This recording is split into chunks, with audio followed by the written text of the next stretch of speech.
회생법원 같은 경우는 조건부 인가가 잘 나오지 않지만 다른 법원은 잘 나오는 편이다.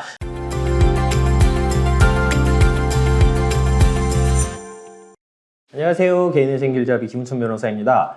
조건부 인가에 대해서 이야기를 나눠볼까 하는데, 조건부 인가 굉장히 채무자분들이 싫어하죠. 뭐 저 같아도 당연히 싫을 것 같긴 한데, 조건부 인가만 안 나오게 해주세요, 이런 요청을 많이 주셔요.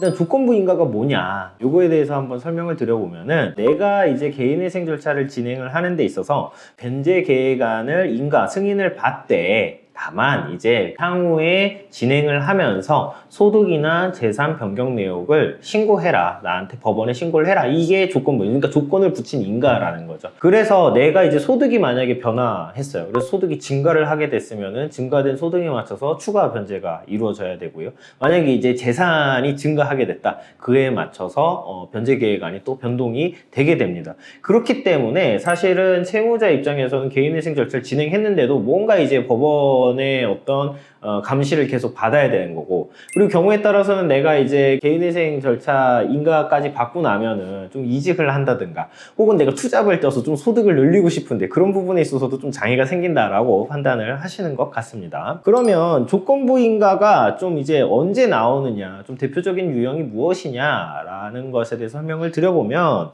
일단 조건부 인가가 뭐예요? 조건 붙이는 거잖아요. 너 향후에 돈 벌 거, 소득, 그 다음에 재산 변동 나한테 신고해. 법원이 이렇게 이제 내는 거죠.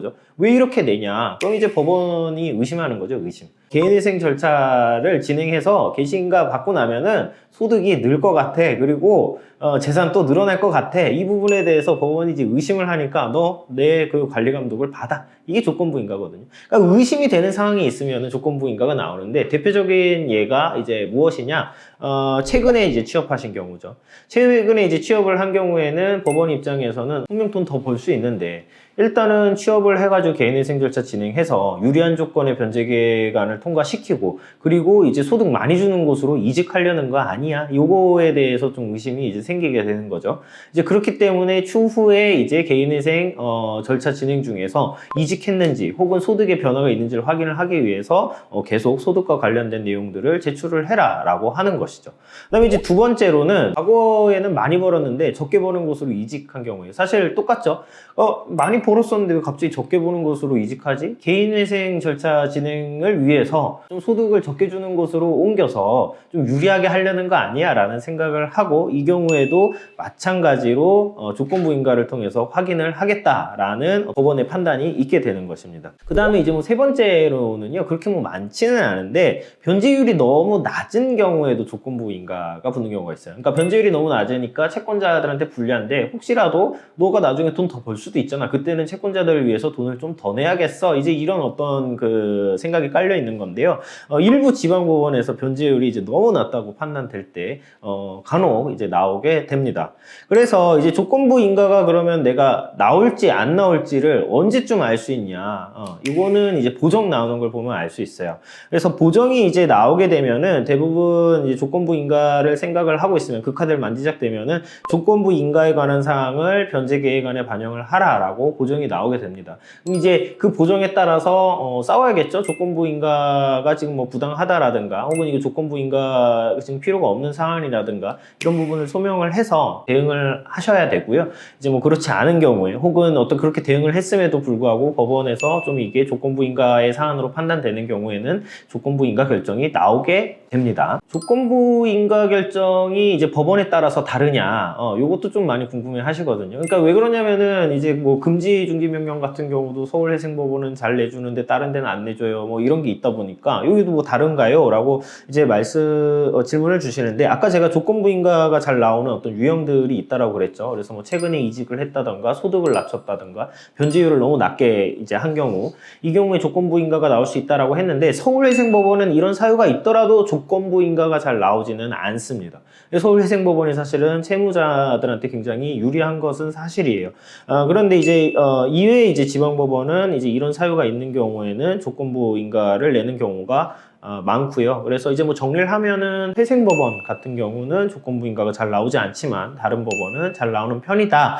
좀 이렇게 정리를 할 수 있을 것 같아요. 마지막으로 그럼 조건부 인가를 이제 피할 수 있는 방법에 대해서 한번 좀 이야기를 해보면, 제가 이제 아까 말씀드렸듯이 보정 단계에서 조건부인가가 이게 나올 것 같은데 라는 거를 어느 정도 파악을 할 수가 있거든요. 그러면은 일단 첫 번째로는 제가 아까 말씀드린 그런 사유들, 최근에 취업을 했다든가 급여가 낮은 곳으로 이직을 한 케이스가 아닌데도 뭔가 조건부인가에 대한 위험이 지금 좀 있는 상황이다 라고 하면은 그런 거 아닙니다 라고 해가지고 소명을 해야겠죠. 그리고 충분히 설명을 하고 실제로 이제 그런 케이스로 진행을 해서 방어를 한 경우도 있어요.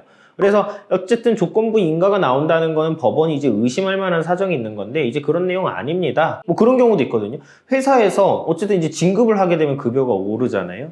진급을 하면은 급여가 오르고 그런 부분을 확인을 해야 되기 때문에 조건부 인가에 대한 설명을 해라라는 이제 경우가 있었었는데 통상적으로 물가 상승률이랑 이제 그 호봉의 인상, 연봉의 인상은 사실은 퉁치는 거거든요. 그러니까 내가 급여가 올라가면 물가도 오르잖아요. 이제 그런 부분들을 이제 소상히 좀 설명을 하게 되면은 방어가 가능하고요.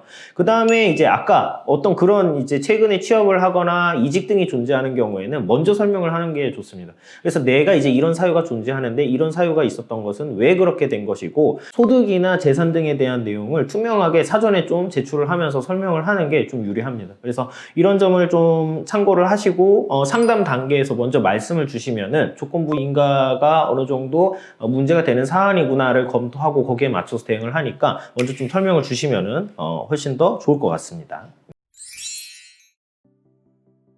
조건부 인가 자체를 너무 두려워하실 필요는 없고요. 이제 투명하게 소득이나 재산을 잘 설명하고 또 이를 뒷받침하는 사정들이 잘 있다면 크게 문제가 되지 않습니다. 그래서 전문가들의 도움을 받는다면 이러한 부분들이 크게 문제가 되지 않고 넘어가는 경우도 많기 때문에 너무 혼자서 걱정하시지 마시고 상담 받아보시기를 권해드리고요. 오늘 영상은 여기까지고 다음번에 더 좋은 영상으로 찾아뵙겠습니다. 감사합니다.